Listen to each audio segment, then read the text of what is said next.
Idon Brødbæk er glad for sit arbejde som skorstensfejermester. Hvad han er knap så glad for, er den hets, som han føler kører mod ham. Hvis ikke det er chikane, så ved jeg da ikke, hvad det synes jeg ikke, det er i orden. Idon Brødbæk er kun en af ganske få skorstensfejermestre, der ikke er medlem af Skorstensfejerlaget. Han har siden han startede sin virksomhed oplevet, at flere nordiske skorstensfejermestre kontakter hans kunder. Her fortæller de ifølge Idon Brødbæk usandheder og opfordrer kunderne til at vælge ham fra. Det er jo lidt træls, sådan på godt nordjysk, så er det jo faktisk lidt træls, at man ikke holder sig til sandheden, og man ikke holder sig til de fakta. Jeg blev sådan lidt små irriteret. 2 af de kunder, der er blevet kontaktet, er Claus Jensen og Robert Falk Mortensen. Sidstnævnte blev ringet op af sin tidligere skorstensfejer Ricky Brøndum, der ifølge Robert Falk Mortensen ikke talte varmt om Idon Brødbæk. Man fik ligesom et indtryk af, at det kunne på rent galt at skifte ham. Og det synes jeg, det er temmelig ufint. Og det er ikke i orden. Claus Jensen modtager i januar et brev af lignende karakter fra selv samme skorstensfejer. Her står der: At der gøres opmærksom på, at man ikke er godkendt af Aalborg Kommune, hvis man ikke er medlem af Skorstensfejerlaget.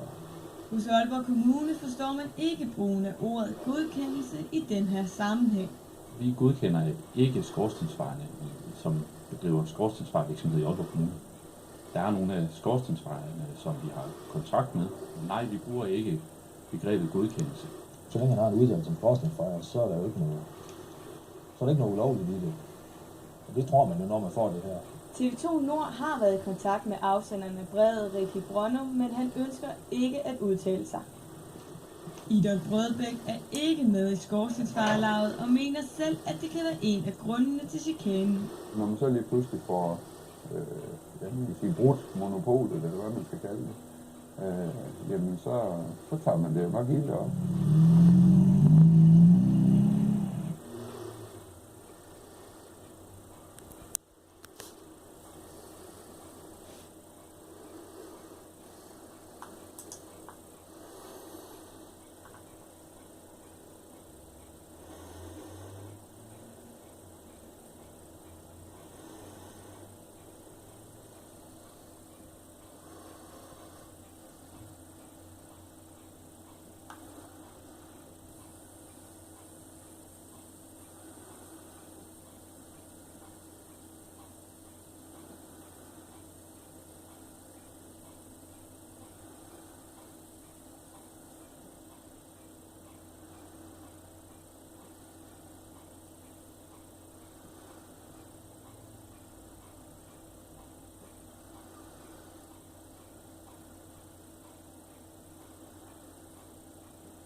Føler sig jo chikaneret. Hvad siger du til det?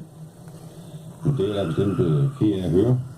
Jeg er helt sikker på, at vores medlem Ricky ikke har gjort det for at signere nogen.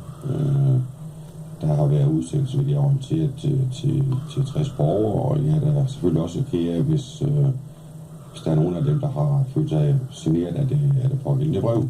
Men hvis ikke det skulle være for at chikanere den her skorstensfejer, hvorfor så overhovedet sende sådan et brev ud? Jeg synes jo, at det har jeg også oplevet på min egen krop, hvis jeg har skiftet en leverandør, at det er en god kutyme, at man sender brev ud til vores tidligere kunder, eller til de tidligere kunder, vi har selv oplevet i forbindelse med vores telefonskift, hvor det tidligere leverandør fortæller lidt omkring, hvad de har stået for. Det har også Ricky gør i brevet. Også omkring hans kvalitetssikring, omkring fællesforsikring og de overordnede rammer ved at være i vores organisation, hvor vi organiserer skorstensfejere. I brevet der står jo også det her med, at hvis man ikke er godkendt af Aalborg Kommune, hvis man ikke er medlem af Skorstensfejerlaget, og det er jo ikke rigtigt. Hvad siger du til det? Det har Ricky ganske korrekt misforstået. Det er ikke sådan, at tingene hænger sammen. Vi har aftaler med kommunerne.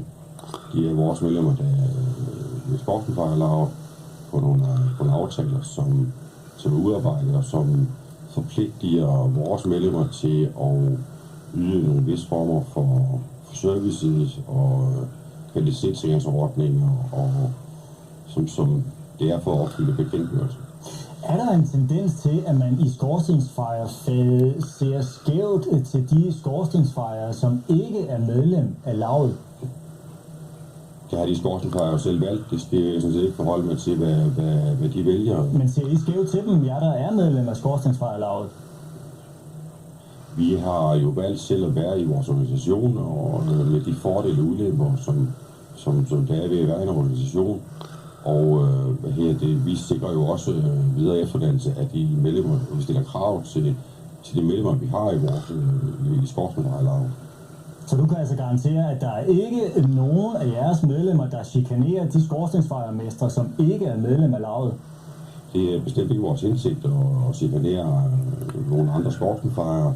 Vi mener jo selv, at de medlemmer, vi har i vores organisation, de yder fornuftigt og et godt stykke arbejde. De laver en god service ud til borgerne i Danmark, og det er vi med til at sikre brandsikkerheden og sikre mod forgiftning. Det er jo noget, der ligger meget, meget vægt på os som organisation, at vi har nogle medlemsorganisationer, vi har nogle medlemsvirksomheder, som lever op til den standard, vi synes, som en dansk skorstensfejermester. For den her sag er til måske at indskærpe over for jeres medlemmer, hvordan man behandler de kolleger, som ikke er medlemmer af jeres organisation?